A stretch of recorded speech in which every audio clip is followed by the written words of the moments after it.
attribution is probably one of the most difficult things in digital because it's an ecosystem more than it ever has been where, okay, you have your social, say, content and say content that's out there everywhere. And then you have another piece, which is just a layer. Maybe we'll just amplify that content through some paid ads a little bit here or there. Then you have just direct to conversion type of stuff where it's like, buy my stuff, right? Then you have an email list. Then you have your website. Then you have, right?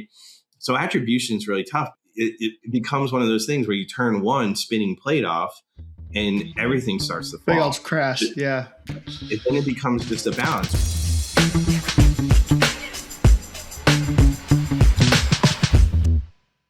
Hello, everyone, and welcome to Confessions of a Mad Marketer. This is the show where we stop pretending that we've got it all figured out and actually talk about what has gone wrong in marketing. Because the truth is, most of what we learn doesn't really come from best practices. It comes from the stuff that didn't work.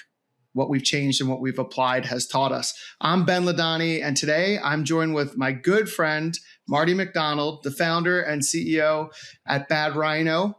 Marty, thank you for being here. Most importantly, thanks in advance for being willing to confess. Always nice to talk to you, Ben. Awesome, man. Cool. So before we get into the confession or any details, I know from working with you that you've really been in the trenches with a lot of different clients over the years, given our history and our conversations that we've had over the many years. So why don't you give everyone a quick sense of the kind of work that you're doing today and who you typically help?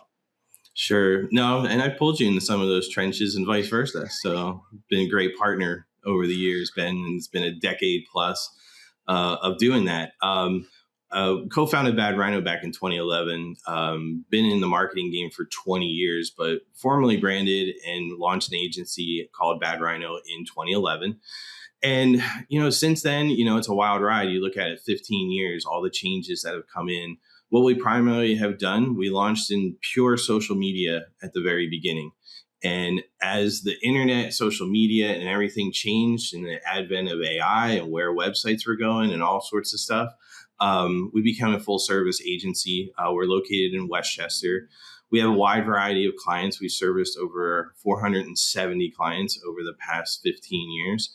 And the main areas that we work in, commercial real estate, the golf industry, local business, as well as, kind of enterprise level where we're a bolt-on to their marketing agency.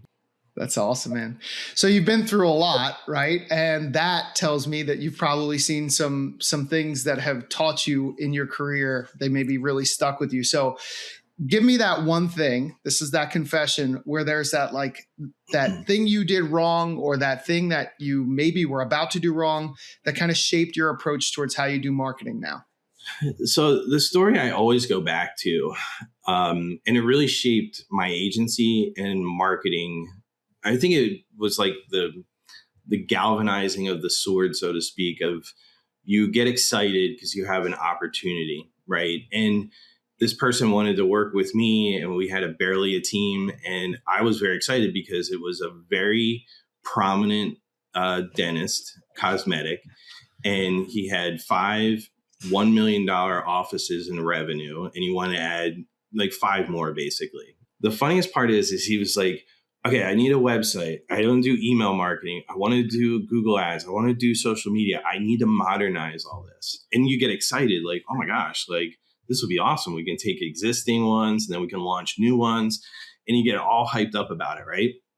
When it came down to it, I was looking through all the data and started looking through historical stuff. I asked him, like, how did you build this one? How did you build that one? How did you build the 5 that you had to that? And he told me, he was like radio, some small television ads, some direct mailers to homes, and then existing clients, taking one from certain location to another location and pulling all those things together. And I go, why don't you just do that? And he goes, he paused for it felt like 10 minutes, but it was probably about 15 seconds. And he goes, I got so caught up with all the way these new things are going that I didn't think about that. I go, why don't we launch one the same way and we can modernize the other ones? And he started thinking about it and he goes, you're right. He's like, I've talked to so many potential vendors, providers of this, and they all got me so pumped up about redoing websites and SEO and email marketing and so on and so forth.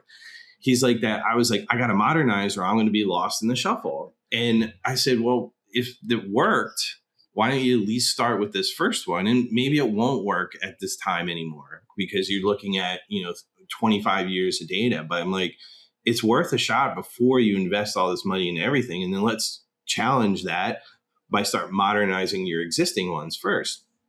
And he goes, you're the first one that ever just made me stop in my tracks. He's like, I got so hyped. I was just ready to go this direction. So then he did that. We didn't get the business, right?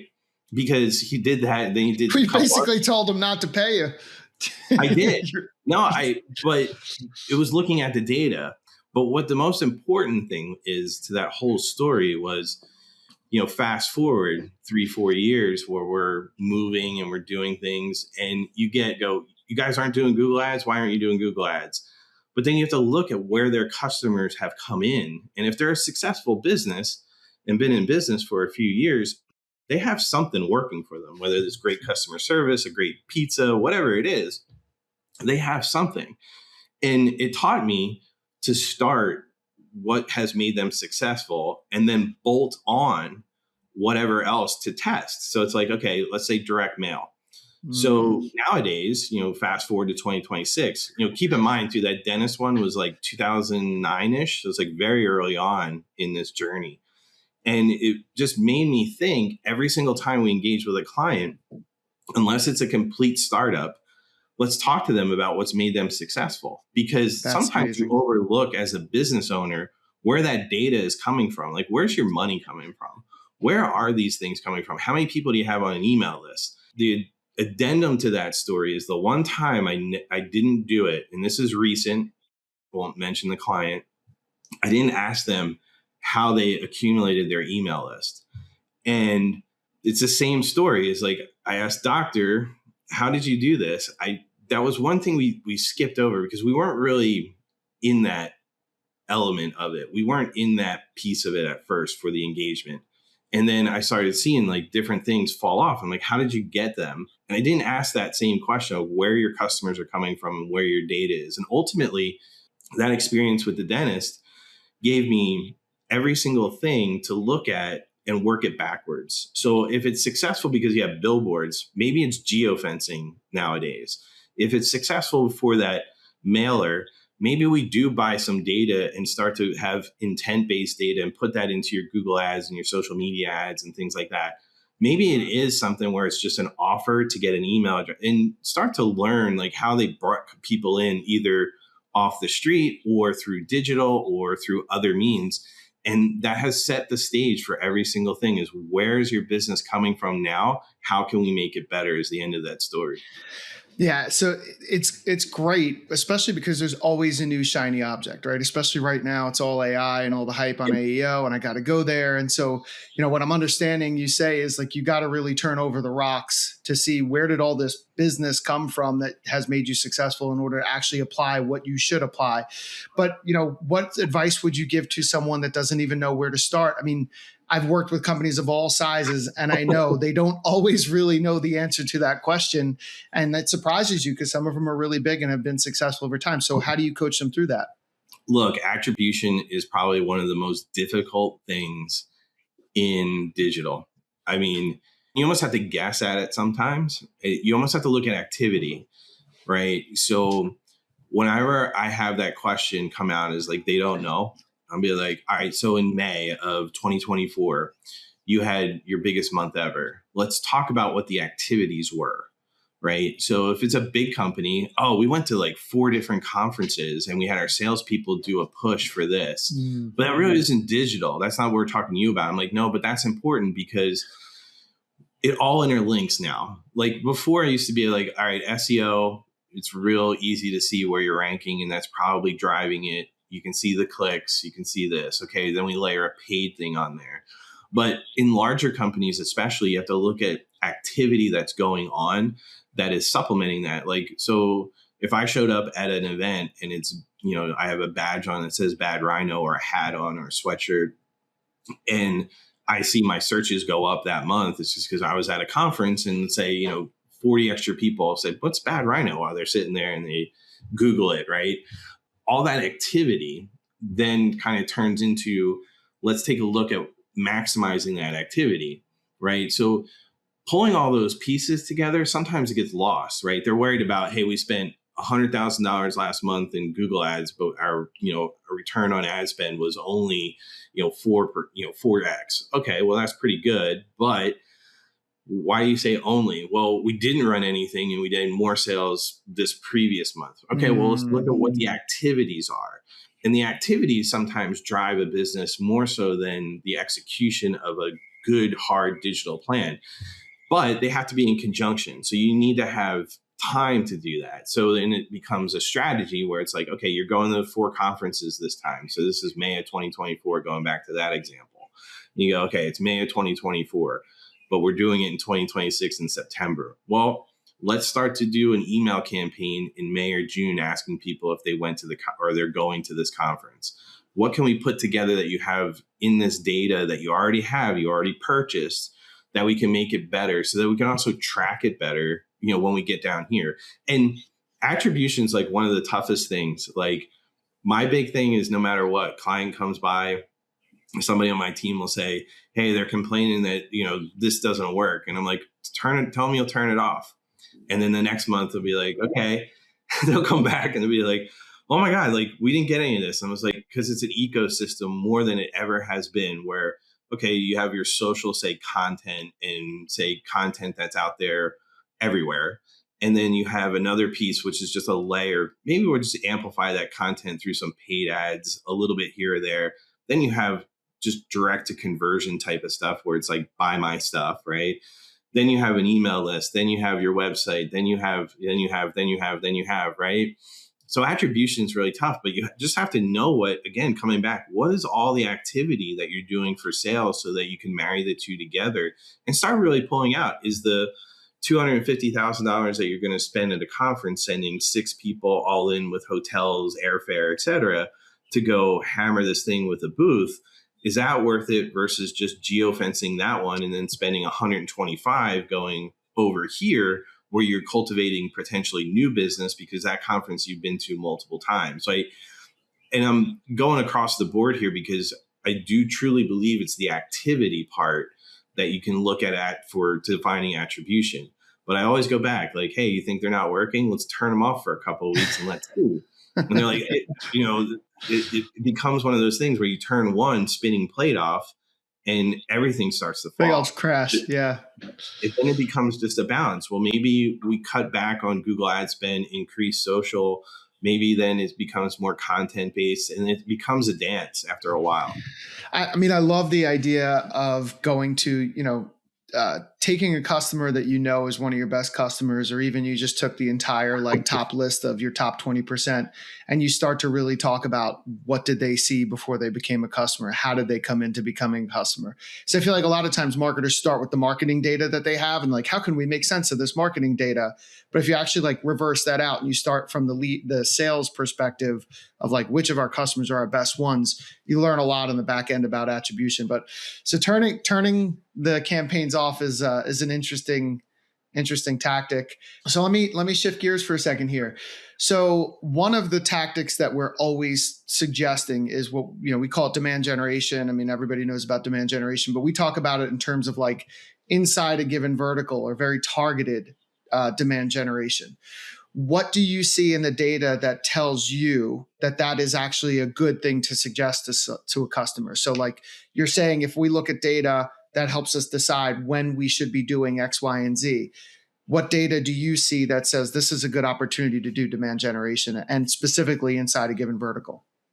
Let's take, mind if we just take it from one slant because it's easier to talk about. Let's just say e-commerce, where you don't sell other than through your website, just to make this clean. Mm-hmm. Does that work? Sure. So, a lot of times, with e-com, you'll have a very targeted audience. Say you're selling a shirt, right? Or a hat or apparel, but you're really known for a hat, or you're really known for shoes, or you're just one thing that you're known for. And the funniest part about that is sometimes with what, the question that you're asking is that they look at one thing, which is sales, right?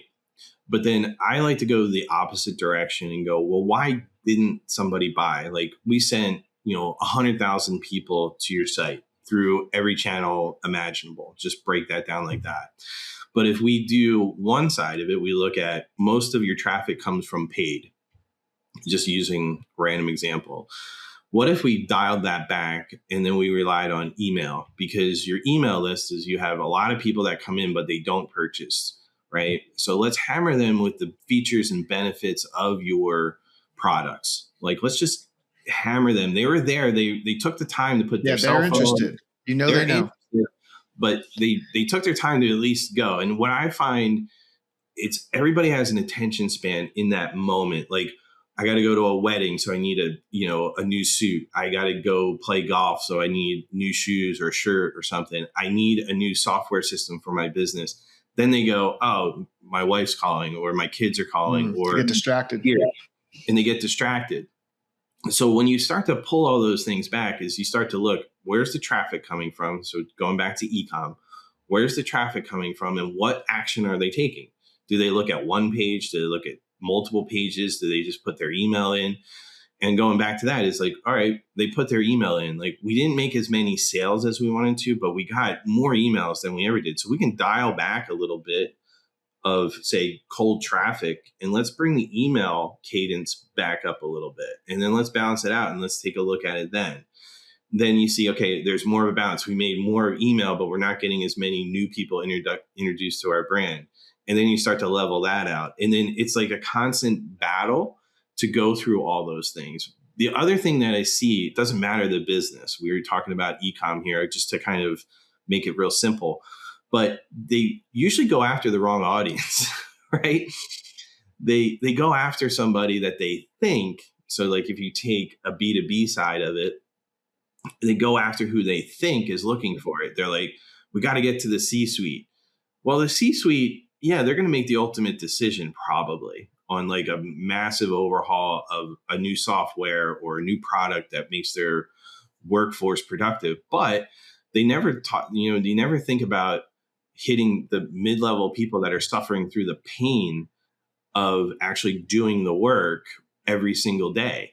So instead of just going after C-suite constantly, maybe expand that down to the next level. And then maybe you have to go all the way to the bottom, because those people are looking for ways to be more productive and also eliminate, our accounting system is awful. We're using some archaic thing. I know they're looking to upgrade, but maybe hitting those people with a message, and you start to then look at the data. We rely at Bad Rhino on data nonstop. Like, what is the data? Where are we getting that data?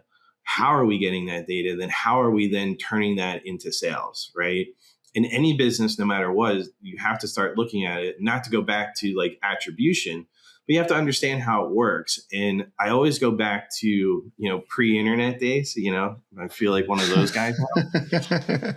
And when I used to have to just make phone calls every day, in sales, and you notice like your sales numbers were directly tied to how many calls you made. And I bring that back down to, with all these tools out there, AI, et cetera, you could have the best automated messaging system in the world, but if you're talking to the wrong people, it doesn't matter. Yeah. So you have to look at your audience. What you have to know your audience. And when you look at who the audience is, take a step back and go, are we missing anybody? Because a campaign to and I'm just using random titles, and let's just say it's an accounting service, a campaign to a CFO is completely different to a controller, to completely different to like a staff accountant. And they're looking for ways to integrate AI, or they're integrate their data better, or get better at whatever they're doing, streamline it, cost effective, blah, blah, blah. But each message is a little bit different. And the beauty about this in 2026 is you could tailor that message to those individual audiences. And whenever you're doing media buys, you need to understand who that audience is, and does it match who you want to send that message to? I hear, I listen to radio more often than I think. And I listen to the commercials, and it's always your marketing brain's always on. Same. Actually, I do listen to satellite radio, so there is no commercials, or very few, I should say. But I was listening a couple of weeks ago to the Masters driving back from playing golf, and I had the Golf Channel on. And what was funny about it is having the Golf Channel on television, running out to play a round of golf, and then going out and listening to Sirius XM Golf Channel on the way back just to catch up on the Masters. The funniest thing is the ad reads and the commercials, and then watching on the Golf Channel and CBS were vastly different, like completely different. Why do you think that was? Well, if you're listening to golf on the radio, like a nut like I am, that was tailored to like the golfer. Like there was shoes, balls, how to do this, training, travel. Like I was in the car, unfortunately, for a while. And I heard all that. Then I go to the television, and there's very few Masters, commercials on the actual broadcast. That was at a very high level. You have Coke, AT&T, IBM, right? Like Rolex. Right? You don't have many, little tiny things there. Titleist every once in a while would pop up, like big players in there. But then you switch to the Golf Channel, and it was totally different. Like a whole thing of just like, you're watching the end of this for the review and our critique of everything. And they had advertisements for everything on it. That's so fascinating. Think of what that says, Marty. Think of what that says. I mean, to me, that's, yeah. Go ahead. Sorry, go ahead. Right. No, each channel's different, right? Yep. But here's what I see the problem is, and then I'll let you talk, Ben. No, go for it. The challenge there, and this is a complete confession, is sometimes you get so enamored by, as an agency, like working with a client, and then you see certain things like, we could do this. And they're like, I love that idea. You have to take a half step back. And if you're a CMO in this day and age, God bless you, because there's so many channels. Like, which one do we take? It's really a channel by channel approach. And that's something that I learned from the doctor right away, going, we're going to try and go from 5 offices to 10. Here are the first 3. I want to go all digital because I think that's the way I got to go.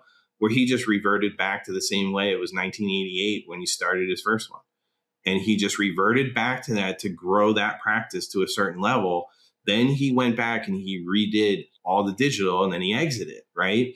And I look at that same thing as, if you're advertising here on television, is different than social. It's completely different actually on YouTube, because you have 7-second commercial, 15-second, 30-second, and then you bring in, the connected TV and all that stuff.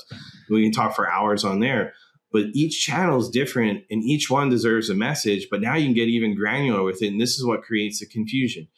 Who am I intending this to go to? And why am I advertising on this channel for that audience, for that service, for that product, whatever it is? In this format, right? In this format, video could be different than display, could be different than audio only. Yeah. Yeah, it's completely different. And then you layer on AI, you layer on the changes in SEO, you layer in changes. We could list them all. And they haven't really changed. It's just the medium, right? Like, a lot of the AI stuff and the AI search is what you guys like, well, how do I show up in ChatGPT? And I always say, well, first off, it's a good question. Second off is your audience there? Because not a lot of people use that. Then it goes down to, well, how do we have to make changes in SEO? Well, here's a novel idea. It hasn't really changed in AI. It just rebranded essentially. All the same stuff you would do for an effective SEO campaign is the same thing. It's just rebranded as AI search. Now, is it going to take over? Yes, it's going to be a big prominent thing. But the core of it is, what problem do you solve? Why should they buy from you? If you follow the same methodology you followed for SEO, you follow the same methodology you follow for AI now. And they're like, well, it's different. I'm like, it is and it isn't. And you can go in circles with the whole thing. Isn't that the truth for all these changes that we've gone through? And Marty and I have gone through a lot of changes together through the same journey of like, you just said we were old. Do you think? But yeah, it's the same type of thing. It goes back to the basics. Know your audience is like Mad Men era. It's always been the truth. And it's like, it just doesn't change with all the new technologies and the new tactics and all that. All right. So I'm going to put you on the spot here. You've just said, and you've driven home the point that you won't make decisions without using data, right? Like your confession is, from now on, it sounds like, well, not now on, from back in 2009 when it first happened, forever. I'm always going to use data to make the decisions. You get 3 pieces of data to see whether or not one of your customers' campaigns or their marketing is working and is effective? What are the 3 pieces of data that you want to know? I want to know, and this is for any company because most companies, B2B, B2C, they have an email component. I want to know that because number one, they own that to a degree, right? So that's somebody that's been through their ecosystem in some way, shape, or form. They downloaded a PDF, they got a demo, whatever it is, right? So I want to know that because that will tell me a ton about what they've done digitally, just instantaneously. It doesn't even matter. Like I know companies that have a 10,000 person list that kill it no matter what they do because of the way they're set up. And I know people that have millions on an email list that can't get past, 10% of that and make it viable. So is that open rate, click-through rate? Like, what is it? Click to deliver rate? Like what's really, the number you like? I should say the two that kind of tie together is open rate and then unsubscribe. So are they just going there, they get whatever, and then they unsubscribe, whatever that is? That's one that I want to look at because they might have something fascinating like a giveaway or a really intriguing demo on AI, in this day and age, right? And they get it out there and the message is out there. So it's resonating. They have a ton of audience, but then they don't close, right? So then you go through how long do they stay on there? And also, is there any sequencing in the emails? Like you send one email, then what's your ask next? Like how quick is that?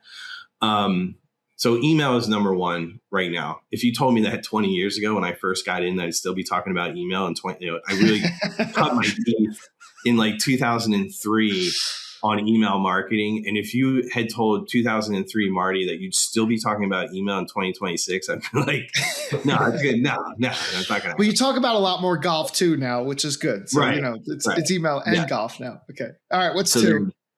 2 within there is I want to just see, website traffic and where it's coming from, right? Because there's usually in those, GA4 and any other tool they have, there's usually some hints about where changes need to be made. There might be a certain page that they go to that's not just their home page, and there's little nuances there. And it's also too is like, where's that traffic coming from? So it's like really getting nerdy about it and looking at backlinks, looking at like, is this driving any traffic? Is it quality traffic? So I want to look at where any traffic is coming from. Then the third thing, no matter what, is, well, it's like 3A and 3B. I want to look at like general presence. Like if they have social media channels, are they at least posting something? And it doesn't have to be every day. It doesn't have to be 100, TikTok videos or 100, Instagram posts, but do they look alive like they're in business? For most businesses, B2B, you need maybe 1 to 3 posts a week tops. You don't need to have massive amounts of stuff on social, but at least look alive. If you have the channel, at least, have something going out. And, people will talk about, well, we don't have the video assets. I'm like, well, can you get 12? And then at least it's once a month that you're putting out a video asset. Just talks about it because people consume video better. The 3B part about that is what overarching layer of paid ads. It doesn't necessarily have to be Google or social. This could be television, it could be CTV, it could be any of those things. What layer of paid are you pushing out there? And then look at each one. Email, website traffic. Is the message across those 3, and the social and the paid, is it consistent? And will the data play that out? That's it. Like, that's where I start. Now, there's a lot more to it. We could probably talk for a couple hours. I bet. Those are like the barometers there where they say, hey, we've had success previously with X. Okay, well, let's look at X. We've had success with Y. Let's look at how we can make those things better. Amplify the stuff that's working first, and then start to add in new things. Like, what can we make X and Y better first? How can we optimize that? Hey, you get organic traffic to this page. Why? I'm not 100% sure, but this is where I want to lead with social because that message seems to work. This is a page that you can't really find, or it's a little bit buried on your homepage, or it's not something that you really push, but look at all the traffic here. Why are people going here? Oh, well, that's something that we did, blah, blah, blah, whatever it is. Then take that and go, okay, people are interested in this at least, because we can see it organically. You show up on search. Then start to build out a plan on those other pieces. All right, let's send out an email that talks about this topic. Let's create a social post or posts, and let's create a video. Let's create some things off of there. And then let's layer in some paid there as a test. Because if that's the message where people are finding you organically, then let's amplify those, because you said you had success with those. So the two that you had success with, let's find out where that traffic's coming from and then build off of that. And you got to start somewhere, and you have to let the data lead the way. That's great. And I mean, to go back to your plate spinning analogy, that seems like you're tracking the plate spinning across various things that all have to work in tandem, which is totally awesome. All right. So we covered a lot of ground here. I want to give you like quick 20-second, 30-second, if you had to give advice to somebody listening to this to not make the same mistake that you made, what would you say it is? Yeah, there's a lot of mistakes. Well, we could focus on the one that you mentioned here, maybe specifically on like forging ahead with the new tactics. So like Marty and I covered a lot of ground in this episode. We talked about, not just seeing the shiny object of tactic and diving right into it and making sure that you stop and look at your data and that you have the attribution that you need to know, hey, this is really what's working. Let's not just dive into the shiny object. Let's use what we learned here. So I summarize that in my way, but your 20-second, 30-second, what would you tell somebody to do to not make that mistake? Whatever's working now, just understand that it's not going to work forever. So you have to have plan A that's working and it's killing it. It's not going to work forever. What do you shift into quickly? Like, so many things that we learned bad rhino wise used to be like followers and likes and engagement. Mm-hmm. The algorithms, and I hate going, oh, it's the algorithm. I hate that because it seems like an excuse, but it's so true. Like, you could have one follower on social, you create the best post, and it just cranks. Like, your competitor could come out of nowhere and all of a sudden have a quote unquote viral post about something. Whereas before they used to slot those in different areas, like, oh, well, this one has the most followers, so we're going to pop that one up. The algorithm isn't changed into intent. And the intent-based stuff that's floating out there, you'll see it via AI, you'll see it through services, you'll see it through media buys. Just understand that whatever's working now will change rapidly, probably more rapidly than ever. Understand why it's working so you can change that and reallocate it, so to speak. Okay, organics worked. All right, we can move that to paid. Paid stopped working. We move over here, because the same message will still work, but you have to adjust for the Googles, Metas, and AIs of the world to kind of get your message out there. So whatever's working now is not going to work forever. Have, backup plan A, backup plan B that you can shift on a dime. That's like number one in 2026.